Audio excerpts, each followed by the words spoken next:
Bom dia, gente. Boa tarde, boa noite, boa madrugada. Bom, revisão bibliográfica é um modelo bem convencional de desenvolvimento da pesquisa, porém, muitas das vezes, quando a gente vai pensar na escrita desse respectivo trabalho, a gente verifica que a revisão foi feita de uma forma não adequada. Quando eu digo isso, a gente tem que pensar que um trabalho científico ele tem que comunicar. O principal fator, a principal função de um trabalho científico é comunicar um determinado avanço, uma determinada pesquisa. Então, se a comunicação não existe, a informação não será disseminada. Portanto, o trabalho científico fica fadado ao esquecimento. Então, a ideia é a gente discutir 7 tipos de revisão bibliográfica, 7 modelos de escrita que não comunicam, que não são vistos como boas práticas no desenvolvimento de um trabalho científico. Vamos lá?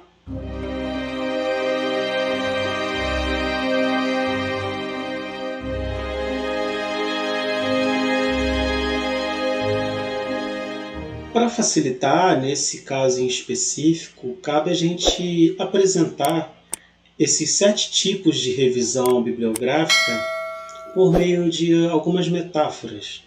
Nesse caso em específico também é interessante, tendo em vista que o próprio autor, que também traz um olhar crítico para a revisão bibliográfica, que é o Alves Mazotti, ele apresenta essa problemática da escrita científica também por essas metáforas. Porém, é bem didático, é bem claro da gente compreender nessa escrita simples de metáfora que o autor se utiliza. Bom, sem delongas, vamos discutir esses 7 tipos. Ressalto que não há também uma ordem de qual tipo de revisão bibliográfica é pior que a outra, é mais errada do que a outra. Não tem um critério de mais ou menos. São 7 tipos. Ponto. Bom, o primeiro tipo que cabe a gente apresentar é a revisão bibliográfica feita de forma arqueológica. E a metáfora aí ela é bem-vinda porque é um complicador quando a pesquisa se detém por esse viés arqueológico. Então, o pesquisador ele traz um objeto de estudo, por exemplo, ele vai discutir um avanço tecnológico no setor de referência de uma determinada biblioteca, ok? Porém, antes de discutir esse objeto de estudo em si, o autor vai lá atrás e traz toda uma historiografia do que é biblioteca. E aí passa por Biblioteca de Alexandria, passa por todas as bibliotecas históricas egípcias, e aí vem para as bibliotecas romanas, até chegar nas bibliotecas públicas e passa pela historiografia da Biblioteca Pública da Bahia, até chegar no objeto de estudo. É um complicador absurdo, porque o que mais acontece nesse tipo de revisão bibliográfica é o objeto de estudo não ser estudado. Porque a preocupação do pesquisador foi muito maior em trazer um viés arqueológico para o trabalho, que em termos de erudição, obviamente, é indiscutível. Afinal de contas, a gente vê o percurso que o pesquisador trouxe para a sua pesquisa. Mas a pesquisa em si, o objetivo da pesquisa, muitas das vezes não é cumprido, ou é cumprido de forma superficial. Então a gente tem que ter um cuidado, não é não apresentar uma fundamentação na pesquisa, não é isso. O cuidado que a gente tem que ter é com o excesso. Então é se preocupar em trazer, evocar uma fundamentação teórica que é aplicada ao objeto de estudo. Se a gente discute uma questão tecnológica de uma determinada biblioteca, a gente não precisa fazer uma historiografia. Basta a gente trazer um pouco sobre os conceitos que estão sendo trabalhados. Basta a gente trazer um pouco sobre a biblioteca que está sendo estudada. Não precisa trazer um panorama da história mundial. Então, esse é o primeiro cuidado. A gente tem que controlar, tem que fazer um recorte, evitar esse viés arqueológico na revisão bibliográfica. Bom, o segundo tipo de revisão bem complicado é o que o próprio Alves Mazetti chama de patchwork, que é a colagem de conceitos. Em resumo, é um trabalho que apresenta inúmeros conceitos, mas não explica cada um desses conceitos, não faz uma ligação narrativa entre cada um desses conceitos e não fundamenta o porquê do uso desses conceitos.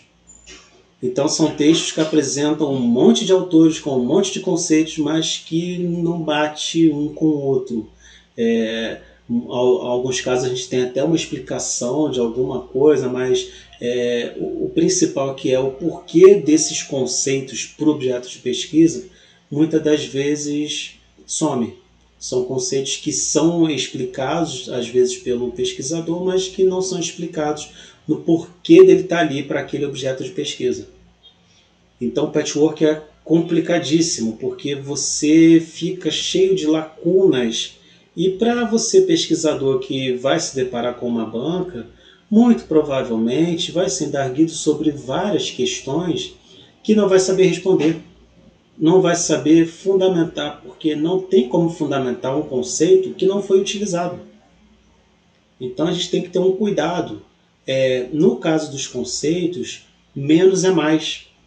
Se um determinado conceito bem trabalhado, bem desenvolvido, bem descrito no seu trabalho de pesquisa, fundamentar o teu objeto, é muito mais pertinente do que apresentar uma miríade de autores, uma miríade de conceitos e não chegar a lugar nenhum, ou chegar a um resultado raso. Então, esse é o segundo tipo que a gente tem que ter cuidado. O terceiro tipo de revisão bibliográfica é um pouco próximo do segundo, que é o que o autor traz como rococó, que é uma colagem de conceitos. São conceitos ornamentais, melhor dizendo. É muito comum a gente encontrar autores e conceitos que são apresentados na literatura científica porque estão na moda. Então, quando a gente traz, por exemplo, Foucault, é comum a gente ver na literatura científica os conceitos de relação de poder, de biopolítica, entre outros conceitos consagrados dele. A questão é, esse conceito utilizado de fato é pertinente para a pesquisa? É necessário? Ou está sendo utilizado apenas por um viés particular do pesquisador que quer trabalhar com aquele conceito, que quer trazer um determinado autor? Conceito de pós-verdade, por exemplo, que está muito em voga, muito se discute, muito é dito, que particularmente tem minhas críticas quanto ao de fato poder utilizar essas duas palavras como um conceito, tendo em vista primeiro que já há conceitos de vários campos do saber que explicam e fundamentam muito bem o que o conceito de pós-verdade tenta fundamentar e não explica. E segundo, esse boom de utilização de conceitos. Será que o conceito de pós-verdade, o conceito de fake news, entre outros conceitos que estão na moda, são de fato conceitos adequados para o objeto de pesquisa que eu estou trabalhando? Eu não estou apenas me utilizando do conceito corrente ou de um autor corrente. De repente, a minha pesquisa não precisa trabalhar com Foucault. De repente, eu posso trabalhar só com Deleuze e explica muito bem o meu questionamento. Por que, às vezes, entrar em vários conceitos e autores que podem ser até contraditórios, conflitantes, né? Quando a gente pensa memória, por exemplo, a linha de raciocínio apresentada por Andreas Hilsen, ela diverge muito de Pierre Nora. E muitas das vezes, textos científicos que pregam estudos sobre memória apresentam esses dois autores como autores que se complementam, que se fundamentam e até que ponto. Claro, não que não possam estar no mesmo texto, mas isso tem que estar bem descrito, bem fundamentado, explicando o espaço de atuação de cada conceito e autor na sua pesquisa. Não apenas colocá-los porque são autores e conceitos basilares de um determinado campo de saber. Então a gente tem que ter esse cuidado, porque isso pode trazer também uma pesquisa rasa, uma pesquisa com contradições. Bom, o quarto tipo é justamente o que a gente considera como caderno B, que é uma pesquisa que traz uma revisão bibliográfica rasa, bem raso, de abordagem superficial. Então, por exemplo, a gente verificar na própria escrita do texto que o pesquisador traz várias afirmações sem nenhuma citação, sem nenhuma fundamentação teórica. Então, frases, por exemplo, o Brasil, especificamente São Paulo, é o estado que tem maior recurso mineral. Com base em quê? Então, a violência no Rio de Janeiro é 13% maior do que a violência no Rio Grande do Sul. Com base em que essa violência é maior do que no outro estado? Que tipo de violência? Da onde foi retirado esses 13%? Qual é a fonte que fundamenta essas afirmações?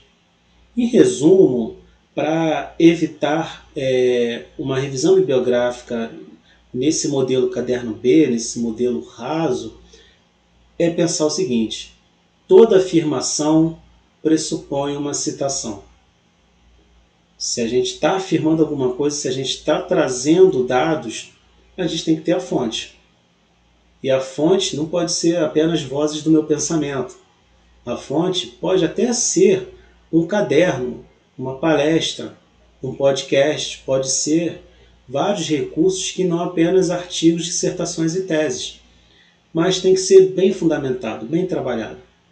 Não adianta a gente construir uma publicação, e isso é muito comum também, pesquisadores que consideram que o seu trabalho é muito relevante, muito bom, pelo fato de apresentar uma gama muito extensa de referencial teórico, de referências, desculpe. Mas não necessariamente essas referências foram trabalhadas no texto ou trouxeram alguma fundamentação. Então, muitas das vezes o texto tem muitas referências, mas ele é raso. Não traz nenhuma discussão, não fomenta nada. Então a gente tem que ter esse cuidado para não cair nesse modelo de revisão bibliográfica. Bom, o quinto tipo de revisão bibliográfica que não é recomendável é uma revisão monástica. É muito parecida com o modelo arqueológico, que a gente vai lá atrás, traz uma fundamentação que não é necessária para a pesquisa. A revisão monástica é uma revisão prolixa, é uma revisão extensa, porém que não justifica o porquê da sua extensão. Muitas das vezes o objeto de estudo ele é aplicável em um trabalho de 30 a 40 páginas, por exemplo. E aí a gente procura vários trabalhos que versam sobre aquele assunto que estão mais ou menos nesse mesmo padrão. Por que o seu trabalho justifica não ter 40 páginas, ter 150? Qual é a justificativa, a metodologia que justifica a extensão do seu trabalho?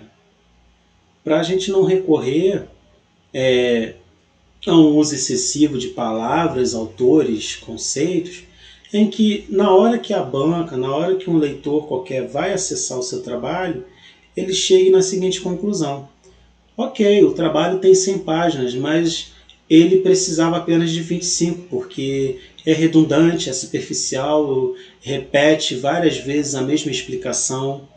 Será que é necessário? Uma coisa é o modelo de etnografia, em que de fato é uma descrição densa de uma questão cultural, de um problema.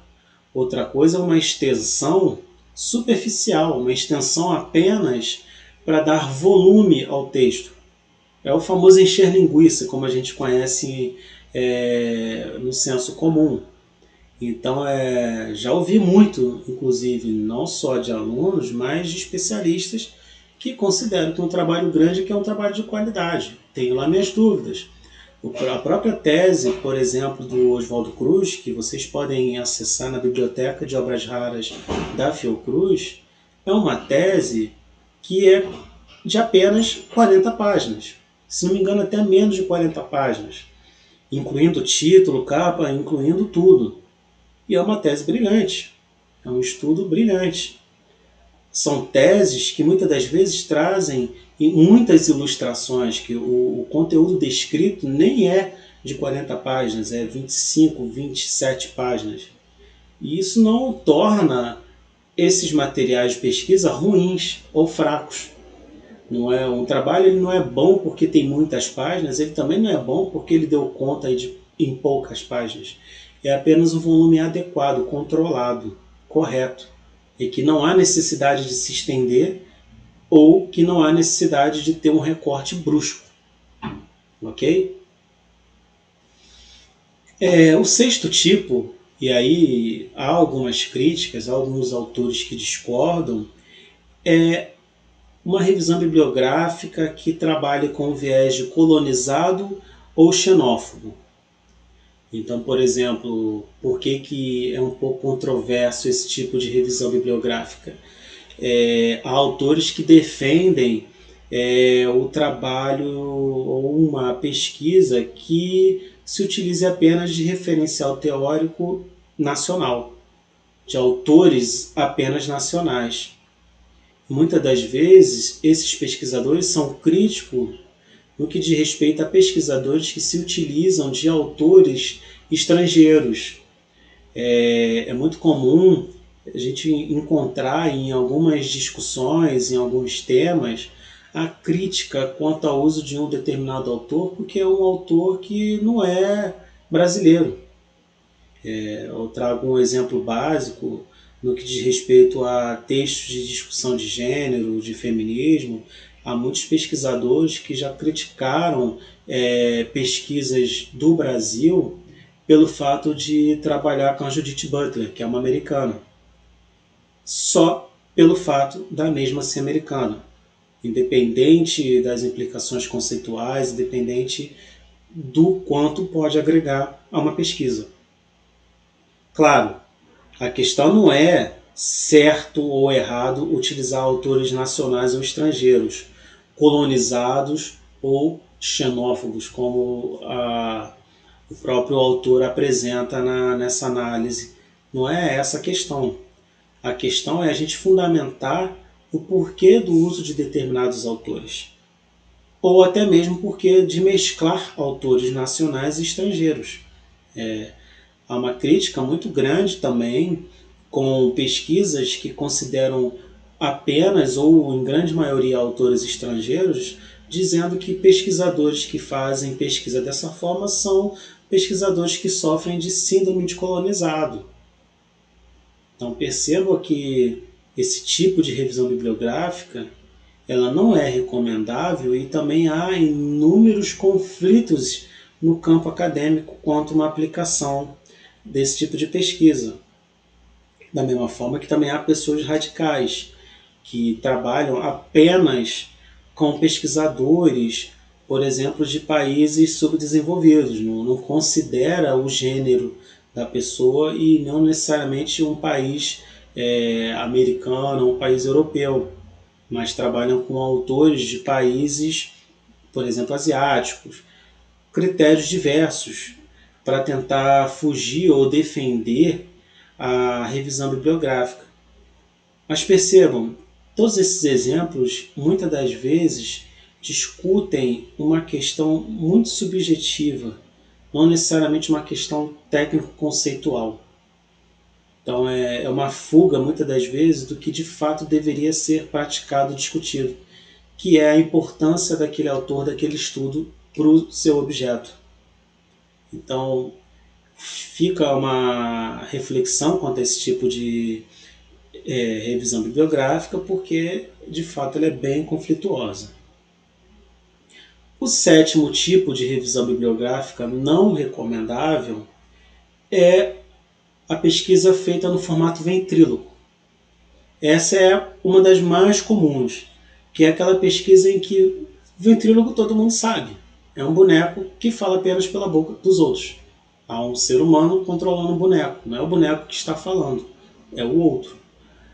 Um exemplo clássico disso são textos em que a gente encontra a escrita da seguinte forma: segundo fulano, e aí traz a citação. Às vezes uma citação de mais de 3 linhas, com recuo, aquela citação de 15 linhas, de 2 páginas. E aí logo depois dessa citação, sem desenvolver, sem refletir sobre ela, vem segundo Beltrano, segundo Ciclano, segundo não sei quem, e vai segundo conforme vários autores. E aí o texto termina com conclusão. E às vezes ainda erra a norma da BNT, trazendo citações na conclusão. Percebam, um texto dessa forma trouxe vários autores, várias citações, ou seja, várias falas, mas não trouxe nada do próprio autor. Você não trouxe a sua fala ao seu trabalho. Você só trouxe autores, só trouxe a fala dos outros. Isso é uma crítica que aparece muito nas bancas, de pessoas que fazem um estudo, que a gente verifica que de fato aquele aluno, aquele pesquisador correu atrás, trouxe um referencial teórico, mas não trouxe o ponto de vista dele sobre aquele tema. Esse é o modelo mais recorrente, não é o, volto a ressaltar, não é o pior ou o menos pior dos tipos de revisão bibliográfica, mas é o modelo mais recorrente. Não apenas de alunos de graduação, ressalto, a gente encontra pesquisadores, pessoas que já possuem doutorado e afins, que fazem textos dessa forma, em que o texto é gigante, extenso de citações, mas não trazem nada do seu próprio olhar, da sua própria voz. Bom, espero que o assunto tenha sido pertinente e interessante para vocês. Qualquer dúvida, sugestão, crítica, comentários, podem fazer à vontade, que eu leio, eu respondo. A participação é muito interessante porque ciência se constrói com participação, se constrói com o coletivo, não é no individual escondido apenas. Há alguma crítica quanto a um desses tipos de revisão bibliográfica? Traz para a gente, ou até uma outra revisão bibliográfica, um outro modelo que considere pertinente, que não foi falado aqui.